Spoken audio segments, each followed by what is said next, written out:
네, 오늘 첫 번째 세션 비용 효과적인 에너지 시스템으로의 전환으로 함께 하고 계십니다. 앞선 두 분의 발표 함께 하셨고요. 이제 토론으로 조금 더 구체적인 이야기 또 더 깊이 있는 이야기 나눠보는 시간 갖도록 하겠습니다. 오늘 그럼 토론에 함께 해주실 우리 패널분들 좌장님을 무대 위로 모시도록 하겠습니다. 여러분 따뜻한 박수로 환영해 주십시오. 네, 무대 위로 모시겠습니다. 어서 오십시오. 네, 고려대학교 조용성 교수님 그리고 패널분들 함께 모실 텐데요. 네, 먼저 자리에 앉아주시면 제가 간략하게 소개를 올리도록 하겠습니다. 네, 먼저 오늘 토론을 이끌어주실 좌장님을 소개해 올리도록 하겠습니다. 고려대학교 조용성 교수님 나와 계십니다. 큰 박수 부탁드립니다. 네, 그리고 오늘 토론에 함께 해주시겠습니다. 부산대학교 김도원 교수님 함께 해주셨습니다. 어서 오십시오. 서울과학기술대학교 이상준 교수님께서도 함께 해주시겠습니다. 감사합니다. 그리고 부산대학교 이철용 교수님께서도 함께 해주시겠습니다. 네, 전남대학교 전우영 교수님께서도 자리해 주셨습니다. 어서 오십시오. 감사합니다. 네, 그리고 앞서 발표해 주신 에너지경제연구원 김종우 연구위원님 그리고 장현재 연구위원님께서도 함께 해주셨습니다. 두 분께 큰 박수 부탁드립니다. 네, 감사합니다. 그럼 저는 이제 고려대학교 조용성 교수님께 마이크를 넘겨드리겠습니다. 네, 감사합니다. 저희에게 주어진 시간이 3시까지인데 10분밖에 안 남았거든요. 근데 저희가 네 분의 또 전문가를 모셔서 최대한 빠르게 하더라도 한 20분은 좀 걸리지 않을까 싶습니다. 좀 더 해도 돼요? 예. 그러면은 저희가 네 분의 전문가 분들의 일단 자유 코멘트를 한 5분씩 좀 받은 다음에 사전 질문도 있고 뭐 기타 여러 가지 의견들이 있는 것 같습니다. 그래서 한번 좀 들어본 다음에 여쭤보도록 하겠습니다. 토론 순서는 네 분인데 아마 가나다 순으로 이렇게 순서를 정해주신 것 같아요. 먼저 김도원 교수님부터 5분 이내로 짧게 좀 부탁드립니다. 네, 안녕하십니까. 부산대학교 김도원입니다. 발표 잘 들었고요. 그리고 사실 이 내용들이 지금 제한되어 있는 자료들 그것 하에서 굉장히 열심히 자료를 준비하시고 연구를 하셨다는 게 느껴집니다. 그리고 당장 무탄소 전원으로 넘어가기 위해서 여러 가지 장애 요인들 그런 것들이 있는데 그런 것들을 따질 때 일단 가장 중요한 것이 비용을 놓고 그 비용끼리 비교를 통해서 좀 대안에 대해서 건전하게 토론을 해야 되지 않나 싶습니다. 그런 점에서 그런 옵션들을 비용적으로 분석했다는 점에서 굉장히 큰 의의가 있다고 생각을 합니다. 제가 요즘 느끼는 것은 경기가 어렵습니다. 그리고 그에 따라서 기업들도 굉장히 어려움을 느끼고 있고요. 그래서 본업에 충실하고 있는데 그에 비해서 에너지 정책 쪽은 굉장히 빠르게 변하고 있는 것 같습니다. 그래서 사생 결단을 하고 기업들이 기업 활동을 하고 있는 상황 중에서 사실은 정책을 따라가기에 굉장히 어려운 상황인 것 같습니다. 그래서 에너지경제연구원 같은 그런 전문 기관들이 나서서 그런 정책들을 대안을 비교하고 그런 방향을 제시해 주는 게 필요한 것 같습니다. 짧게만 말씀드리겠습니다. 다 아시다시피 탄소 중립 시대를 준비하는 과정입니다. 그래서 에너지 전환 전략은 단순히 재생에너지 확대를 넘어서 전력 공급 구조 전반의 혁신을 요구받고 있습니다. 그 일예가 24/7이라고 생각을 합니다. 이 24/7이라는 것은 기존에 그냥 양적인 그런 내용들이 아니라 그 시간대별로 실제로 재생에너지를 도입하고 있는지에 대해서 평가를 하겠다는 것입니다. 그래서 이걸 지키지 않으면 이런 24/7을 고려하지 않으면 재생에너지의 생산 시점과 전력 사용 시점의 불일치로 인해서 더 큰 비용을 초래할 수가 있습니다. 그래서 이런 것을 분석하기 위해서는 전력 사용 패턴의 분석이 필요를 하고요. 그리고 아까 김종우 박사님께서 말씀하셨던 대로 기업의 세부 단위별 그리고 시간대별 전력 수요 특성 파악이 필요합니다. 그러나 현 시점에서 사실 저는 이제 공대에 있는데요. 현 시점에서 이 에너지 데이터의 접근성은 여전히 제한되고 있고요. 그러다 보니까 기업들도 혹은 연구자들도 사실 접근하기가 굉장히 어려워 대안을 내기가 쉽지가 않습니다. 그래서 그런 부분들을 해외 사례들을 다 반영해서도 지금 마이데이터로 준비를 하고 있지만 여전히 지지부진한 상황이고 이런 부분들에 대해서 좀 더 적극적으로 개선을 해 나가야 될 것 같습니다. 그래서 요는 결국 기업의 경쟁력 강화에 있어서 이 에너지 정책을 고려하지 않는 것은 이제 뭐 그럴 수 없는 그런 상황인 것 같습니다. 그래서 에너지 정책이 그 자체가 사실은 기업의 어떤 경쟁력에 직접적인 관련이 됐기 때문에 적극적으로 에너지 경제 전반에 대해서 대안들과 그런 비용에 대한 논의가 필요하고, 그를 위해서는 디테일한 자료와 그런 데이터들의 공개들이 필요하다고 생각을 합니다. 감사합니다. 네, 감사합니다. 제가 뭐 요약하지는 않아도 그러니까 경기가 어려운데 기업의 경쟁력을 좀 고려해서 여러 가지를 좀 더 고려를 할 필요가 있다, 그 말씀으로 이해가 되는데요. 이따가 나중에 김정호 교수님 좀 거기에 코멘트 좀 주시죠. 뭐. 예, 자 이어서 이상준 교수님 부탁드립니다. 네, 반갑습니다. 서울과기대 이상준입니다. 예, 우선 김정호 박사님의 분석은 이렇게 요약할 수 있을 것 같습니다. 기술 중립적 접근을 통한다면 온실가스 감축, 그다음에 비용 효과적 접근, 이런 결과가 가능하다라는 것을 보여준 데 의의가 있는 것 같고요. 이는 산업부분을 기준으로 일단은 분석을 하였습니다만 국가 전체적 관점에서도 마찬가지라는 생각이 듭니다. 지금 뭐 정치적으로 혼란인 상황이고요. 에너지 부분도 아마 백화쟁명, 백화제방의 길을 가게 될 것 같습니다. 이럴 때일수록 더 비용 효과적이고 더 이 현실을 고려한 접근이 더 중요할 것 같고요. 제가 줄곧 주장했던 것처럼 김정호 박사의 분석은 이런 맥락이라고 생각됩니다. 에너지 믹스는 친환경성을 길을 가야 되겠습니다. 다만 에너지 안보를 무시할 수 없습니다. 그리고 비용 효과적 또는 저비용의 소비자 보호의 길을 무시할 수 없다라는 생각이 들고요.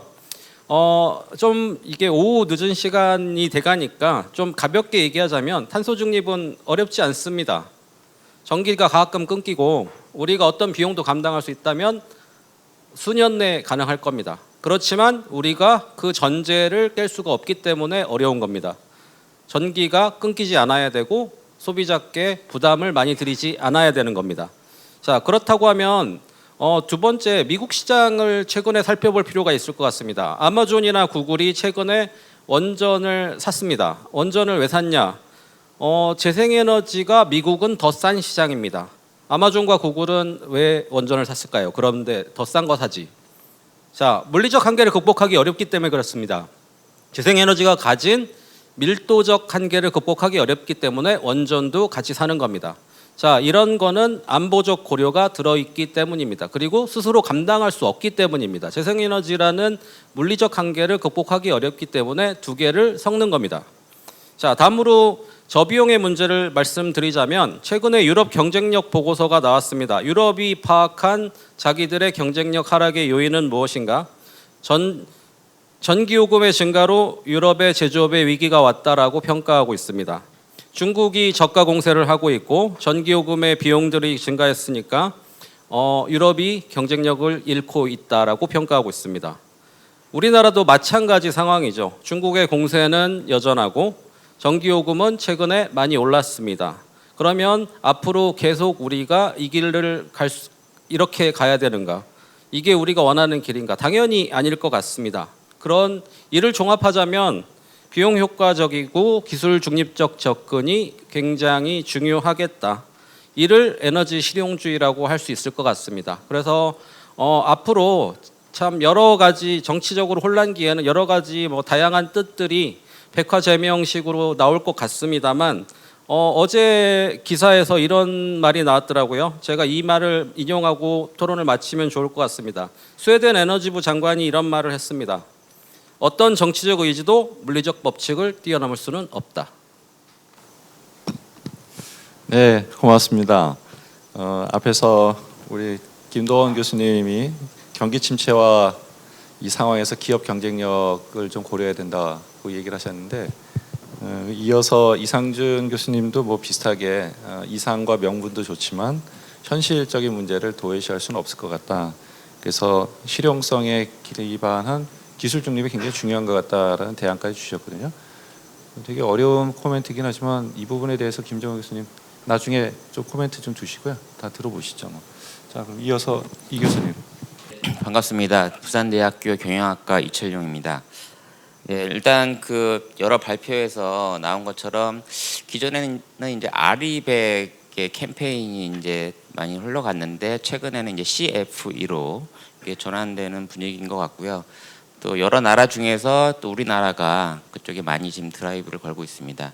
특히 우리나라처럼 이렇게 계통이 고립되어 있는 데서는 아리백이 더더군다나 어렵죠. 유럽 뭐 독일 가장 앞서고 있는 독일도 사실은 아리백을 한다고는 하지만 그게 이제 불안정성 때문에 오히려 화력 발전이 굉장히 많이 소비가 되고 있는 상황이고요. 여러 가지 이제 기술적인 문제 때문에 어떤 안정적인 기저 부하가 이제 필요할 걸로 보입니다. 특히 지금 이제 트럼프 정부 들어서 특히 이제 에너지 정부 장관의 크리스 라이트라고 그 이제 수압 파쇄 전문 기업 CEO입니다. 그러니까 이것은 이제 화력으로 다시 돌아가겠다는 얘기고요. 특히 이제 석유, 가스 쪽의 공급을 이제 확대하고 그쪽 수출을 해서 이제 이쪽 에너지 쪽을 다미넌트 하겠다는 의지를 이제 보여준 것입니다. 그래서 이 부분이 이제 어쩔 수 없기 때문에 우리도 이거를 어떻게 거스를 수가 없습니다. 그래서 우리는 지금 에너지 쪽 문제를 좀 다루고 있지만 사실은 좀 더 거시적으로 이걸 좀 더 비즈니스 관점으로 접근해야 되는 것이 맞지 않나 하는 생각이 들고요. 특히 이제 트럼프는 이제 비즈니스 출신이기 때문에 이러한 이제 석유나 가스를 이제 많이 생산할 거기 때문에 우리나라도 수입 다변화를 시켜서 미국에서 수입을 하고 반대급부로 우리나라 뭐 배터리라든가 뭐 자동차라든가 이런 산업적 관점에서 좀 더 딜을 할 수 있는, 그래서 우리도 이걸 굉장히 스마트하게 접근해야 되지 않을까 생각을 합니다. 그래서 지금 굉장히 세계가 이제 급변을 하고 있고 그렇기 때문에 특히 이제 지금 이제 서방에서도 기후 변화에 대한 걸 크게 거스르지 못합니다. 그래서 좀 SMR, 특히 이제 AI라든가 전기차라든가 그 전력 소비가 좀 크게 급증하고 있어서 SMR 쪽에 투자가 지금 많이 일어나고 있고, 그래서 SMR에 대한 좀 투자도 이제 증가해야 될 것 같고, 그리고 이제 재생에너지가 그렇다고 조금 그 전보다 좀 더디긴 하지만 그렇게 또 크게 줄지는 않을 걸로 보입니다. 왜냐하면 그동안 이제 재생에너지 가격이 많이 하락을 해서 가격 경쟁력을 지금 충분히 확보하고 있습니다. 그래서 이게 지금 기존에 이제 ITC가 없어지더라도 물론 그 인센티브가 많이 줄어들긴 하지만 그래도 어느 정도 계속 상승을 하면서 갈 것이다라고 이렇게 전망이 됩니다. 그래서 지금 어떤 크게 국제 정세에 맞춰서 우리가 그에 대해서 굉장히 좀 합리적인 전략을 좀 세울 필요가 있다, 이렇게 말씀을 드리겠습니다. 이상입니다. 네, 고맙습니다. 자, 그러면 마지막으로 전호영 교수님 부탁드립니다. 네, 반갑습니다. 전남대학교 전희영입니다. 오늘 이 세션 주제가 비용 효과적 에너지 시스템 전환이라고 명명하셨는데 저는 개인적으로 매우 시적절한 주제라고 생각을 합니다. 지금 산업용 전기요금이 180원을 넘어섰고요. 한전의 재무적자가 230조 원에 이르고 있습니다. 그리고 2036년까지 송전망 ESS를 포함한 개통 투자 비용이 약 100조 원으로 추정이 되고 있습니다. 우리가 실현 가능하게 그리고 지속 가능하게 무탄소로 전환하기 위해서는 이 비용에 대한 관리가 필수적이라고 할 수가 있을 것 같고요. 그래서 저는 오늘 관련해서 한 3가지 정도를 말씀을 드리고 싶습니다. 먼저 첫 번째는 우리가 지리적인 이 전력 시장에서 지리적인 가격 신호가 꼭 가야 된다라는 말씀을 드리고 싶습니다. 저희가 지난 20년 동안 하루 전 육지 단일 S&P 체제가 계속 유지가 되어 왔습니다. 이 경직적인 제도 속에서 계속 수요는 수도권으로 몰려갔고 무탄소 전원을 포함한 공급은 지방으로 집중이 됐습니다. 그 과정에서 송전망 필요량은 늘어났지만 송전망에 대한 아주 낮은 주민 수용성으로 계속해서 송전망 투자는 지연이 되고 있고요. 그거에 대한 결과로 지금 동해안에 발전기들이 서 있고 그리고 호남 지방에 지금 재생에너지의 어떤 그 투자가 매우 지금 지연되고 있는 상태라고 할 수 있습니다. 그래서 이러한 상황을 이제 우리 에너지경제연구원 그리고 정부도 잘 이해를 하고 계시고, 그래서 그런 관점에서 내년에 지금 수도권과 비수도권의 도매 시장 가격을 차등화하는 그런 제도를 지금 검토를 하고 계신데 매우 바람직한 방향이라고 생각을 하고요. 저는 거기서 더 나아가서 이 어떤 지리적인 가격의 해상도를 높여야지 이런 송전망 문제, 지리적 비효율 문제를 우리가 잘 해결을 할 수 있다. 하지만 한편으로 우리가 20년 이상 가져오던 체제를 깨는 아주 바람직한 변화긴 하지만 큰 변화이기 때문에 그 과정에서 시장 참여자들의 상당한 혼란이 있을 수 있습니다. 특히 지역의 단위를 매우 작게 가져가서 LNP 수준으로 가게 되면 가격 변동성이 매우 커질 수 있기 때문에, 그래서 그런 시장 참여자들의 수용성을 높일 수 있는 그런 것도 같이 고민을 해야지 이 제도가 잘 안착될 수 있을 것이다라고 생각을 하고요. 덧붙여서 앞서 수도권 비수도권은 이제 도매 가격이 변하기 때문에 발전기들의 입지에만 신호를 주는 것인데, 꼭 필요한 게 소매 가격의 지역 타등 요금제도 필요하다. 그러니까 우리나라의 대규모 산업용 수요가 지방으로 이전을 해야지, 원전이나 재생에너지 근처로 이전을 해야지 지금 꽉 막혀 있는 송전망 문제를 어느 정도 우리가 그 숨통을 틀 수 있는 그런 방향이기 때문에 소매용 요금도 꼭 지역별 요금제가 필요하다라고 말씀을 드리고요. 두 번째는 이제 실시간 시장입니다. 우리가 지금 하루전 시장 체계에서 재생에너지의 변동성과 불확실성이 매우 큰 상태에서 이 하루전 시장과 그 실제 개통 운영 시점에서의 괴리가 매우 큽니다. 그 과정에서 우리가 수요 공급의 임밸런스, 서로 그 공급이 매치 안 하는 상황이 발생하고 있고요. 지금 그 임밸런스를 우리가 이제 부가정상금이라는 매우 비효율적인 제도로 이제 해결을 하고 있습니다. 하지만 이 부가정상금은 전혀 이 재생에너지에 대한 유연성을 공급하는 자원에 대한 적절한 보상 체계가 안 됩니다. 그거에 대한 인센티브 제도가 될 수가 없고요. 그래서 올해 이제 바람직하게 도입되고 있는 그 제주도 실시간 시장이 이제 육지로 이제 확대돼서 이제 조금 적용되는 게 필요하고, 그 과정에서 우리가 실시간의 어떤 임밸런스를, 그러니까 실시간 시장에서 그 임밸런스에 기여하는 자원에게 적절한 보상을 주는 방향으로의 제도 변환, 이 매우 이제 그 적절한 방향이라고 생각이 들고요. 동시에 함께 말씀을 드리면 재생에너지도 이 도매시장 입찰에 이제 조금 참여하는 그런 역할이 필요하다라고 생각을 합니다. 그와 함께 그 도매시장에 기여하는 재생에너지에게는 용량 정상금이나 보조 서비스 정상금과 같은 인센티브가 감으로써 전체적으로 개통 운영 비용을 줄이는 방향으로 가야 된다. 이거는 이미 독일에서 이미 재생에너지의 비율이 50%를 넘어섰고요.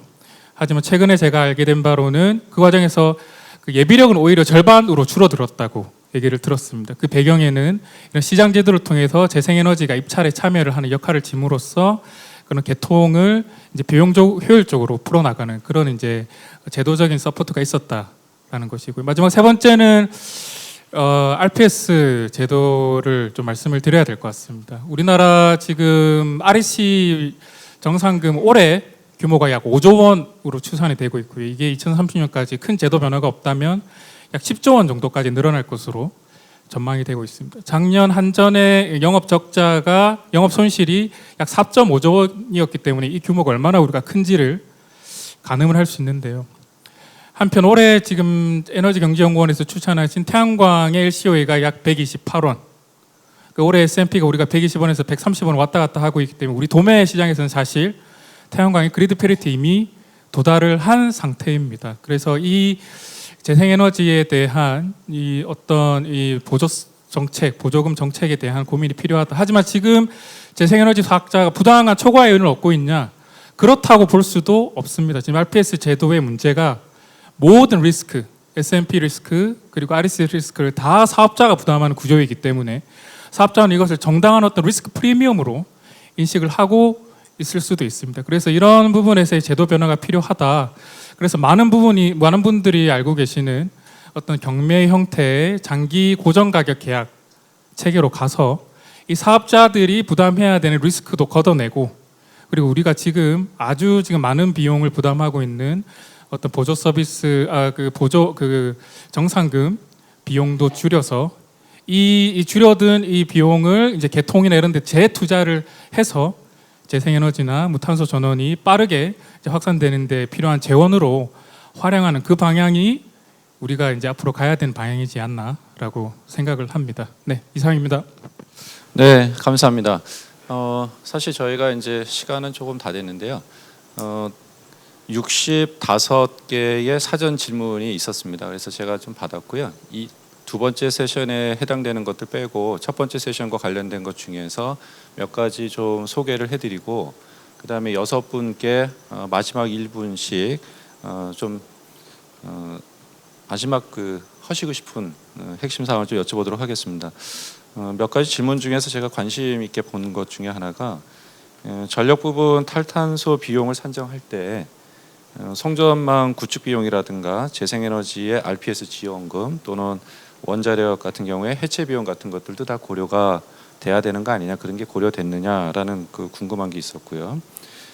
ESS 사업이 굉장히 중요하다고 하는데 작년 10월 달에 산업부에서 ESS 산업 발전 전략을 발표를 했고 목표에 의하면은 2036년까지 세계 ESS 시장 점유율을 35%까지 하겠다라고 되어 있는데, 그럼 관련 계획이라든가 주요 성과가 어떻게 되는지 궁금하다라는 그런 질문도 있었고요. 또 태양광이 굉장히 중요하긴 하지만 왜 여전히 우리나라는 태양광 발전 단가가 개선되지 않느냐라고 하는 부분, 그래서 태양광을 포함해서 국내 에너지 전환 비용이 상대적으로 높은데 낮출 수 있는 방법은 없겠느냐라는 그런 의견, 그리고 최적 입지도 굉장히 중요하긴 한데 현실적으로 수도권 지역은 수용할 토지가 부족하고 호남 지역은 현실적으로 개통 접속의 제한이라고 하는 이런 문제가 있는데 고려했을 때 어떠한 해결 방안이 있을까라고 하는 그런 질문들이 있었습니다. 다 대답은 못 하시더라도 발표자 토론자분들이 해주시면 좋겠고요. 제 개인적으로 여쭤보고 싶은 게 있는데요.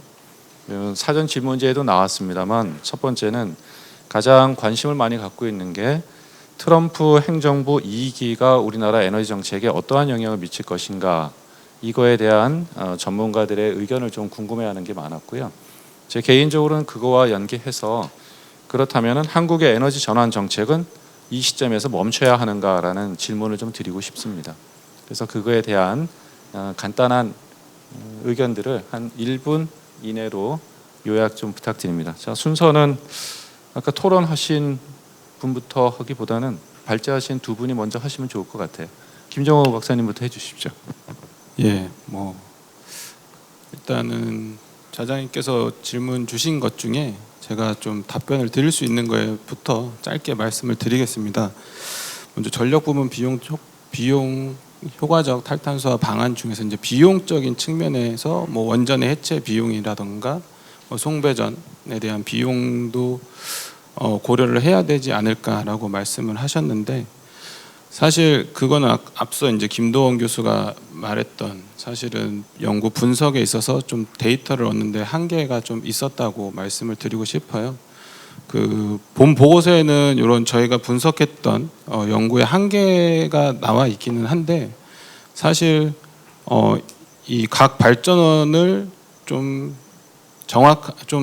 같은 선상에서 비용 측면을 이제 비교를 하려다 보니까 사실 그 각 발전원별로, 그러니까 초기 투자비와 이제 운영비, 그 다음에 설비의 수명까지 고려할 수 있는 어떤 지표를 선택을 할 수밖에 없었고요. 그 부분이 사실은 각 발전원별 LCOE, 그다음에 ESS 같은 경우에는 예시로 슬라이드에는 들어가 있겠지만 LCOS 이러한 균등화 발전 비용들을 활용할 수밖에 없었다는 부분이 있고, 사실 추가적인 데이터나 이런 것들이 가용할 수 있는 정보가 더 많아진다면 아마도 질문지에 나왔던 원전 해체 비용이라든가 송배전에 관련돼 있는 그런 거시적인 관점에서의 비용들도 사실은 더 연구가 진행될 수 있지 않을까라는 생각이 들고요. 두 번째, ESS 설비가 중요한데 요거에 대한 장기적인 계획은 있냐? 그러니까 거기에 대해서 이제 궁금해하셨던 것 같은데, 사실 저도 이제 찾아봤는데 ESS 설비에 대한 이제 지원책은 사실은 소소하게 있는 걸로 확인이 됩니다. 근데 제가 최근에 본 거는 일본이나 중국 같은 경우에는 공급단에서, 그러니까 공급단의 재생에너지 발전 사업자들한테 일정 설비, 그러니까 전체 설비의 일정 부분을 ESS 설비를 도입하도록 의무화를 해놓은 최근 정책들이 많이 나오고 있습니다. 국가마다. 이런 것들을 봤을 때 우리나라도 사실은 ESS 설비가 제가 오늘 분석했던 내용에서도 좀 중요한 유연성 자원으로서 앞으로 역할을 할 것 같은데, 이러한 지원 체계는 좀 더 구체화해서 마련이 돼야 되지 않을까라는 생각이 듭니다. 예.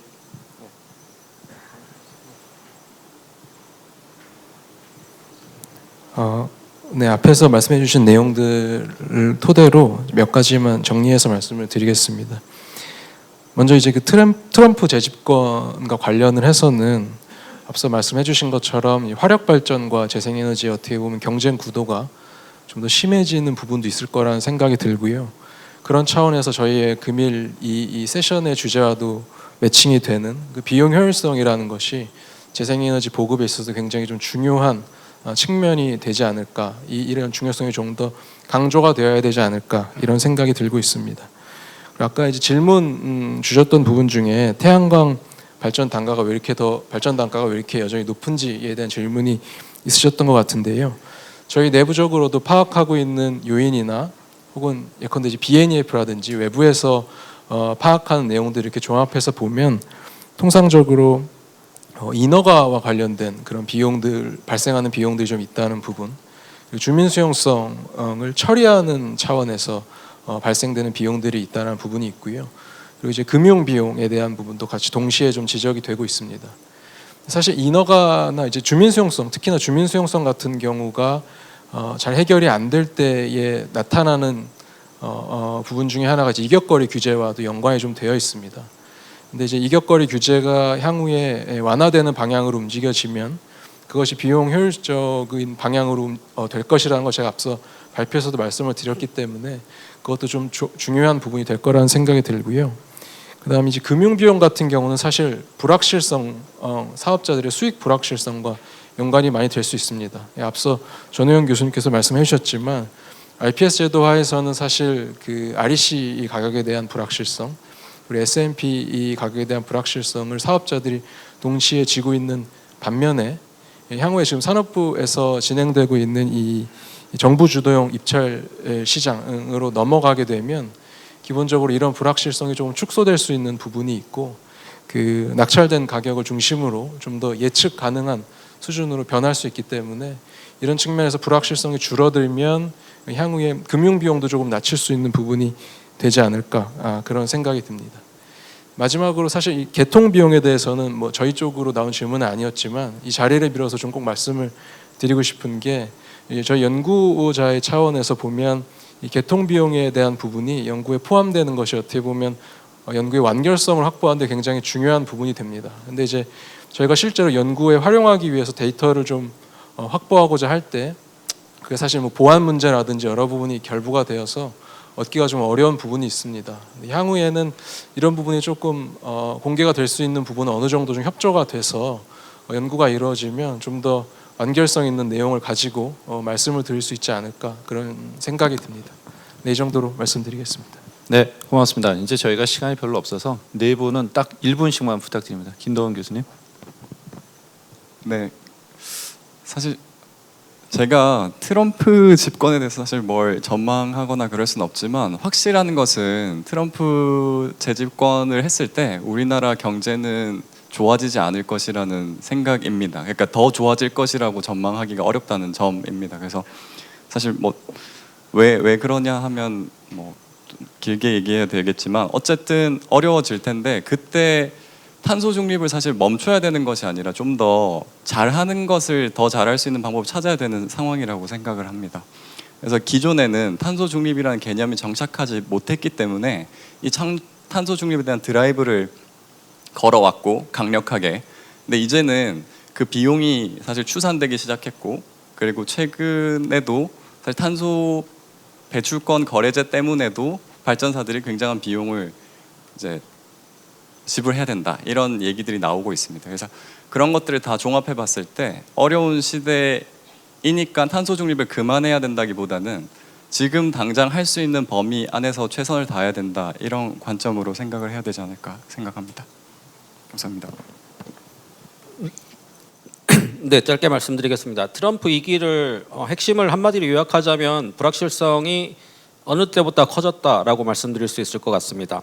불확실성이 이렇게 커졌을 때 우리에게 필요한 건 복원력인 것 같습니다. 흔히 레질리언스라고 하죠. 복원력이고 어떤 파도가 와도 흔들릴지언정 뒤집어지진 않는다, 이런 관점이 필요할 것 같고요. 그러면 에너지 부분에서는 어떤 게 필요하냐? 아까 말씀드린 실용주의가 어떤 때보다 필요한 때입니다. 그리고 이 실용주의를 구현하기 위한 답은 어떻게 하라가 아니라 에너지 정책을 담당하시는 산업부, 그리고 에너지 사업을 담당하는 우리 기업, 그리고 에너지 부분을 연구하는 애경련한테 맡겨달라가 답인 것 같습니다. 여기까지 말씀드리겠습니다.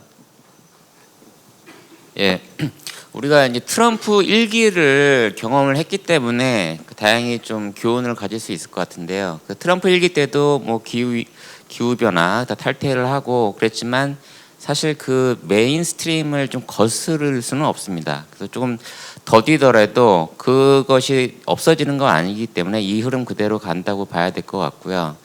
다만 이제 에너지 전환이라는 거는 이제 시간이 굉장히 오래 걸립니다. 그 석탄이 메인 주종이 되는데 150년이 걸렸고요. 석유가 메인 주종되는데 100년이 걸렸습니다. 이런 식으로 이제 에너지라는 것은 굉장히 좀 시간이 오래 걸리는 거기 때문에 그래서 이 여러 친환경 에너지로의 전환도 시간이 좀 꽤 걸릴 것이다. 그래서 좀 더 우리가 인내심을 가지고 지켜볼 필요가 있다. 이렇게 말씀을 드리겠습니다. 이상입니다.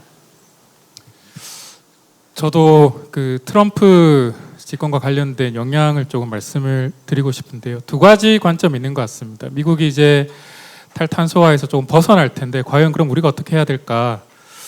뭐 우리를 포함한 세계 대부분의 국가들이 탄소를 줄여나가는 방향으로의 구조적인 변화를 이미 올라탔다는 거에는 이견이 없을 것 같습니다. 최근 헌법 소원에서도 우리가 계속해서 미래 세대를 위해서 탄소를 이제 줄여나가는 노력을 해야 된다라는 그런 제도적인 어떤 그 결정도 있었고요. 그 부분에서의 물론 어느 정도의 속도의 변화가 있을 수는 있지만 그 부분에서의 큰 틀에서의 변화는 힘들 것 같다라는 게 하나고요. 자, 그러면 트럼프가 들어왔을 때 우리나라 에너지 산업에 미치는 영향이 어떻게 될 것인가? 지금 뭐 트럼프 뉴스 나올 때 뭐 슬로건으로 나온 게 뭐 드릴 베이비 드릴. 그러니까 계속해서 이제 셰일가스를 중심으로 한 천연가스의 생산량을 엄청나게 늘리겠다.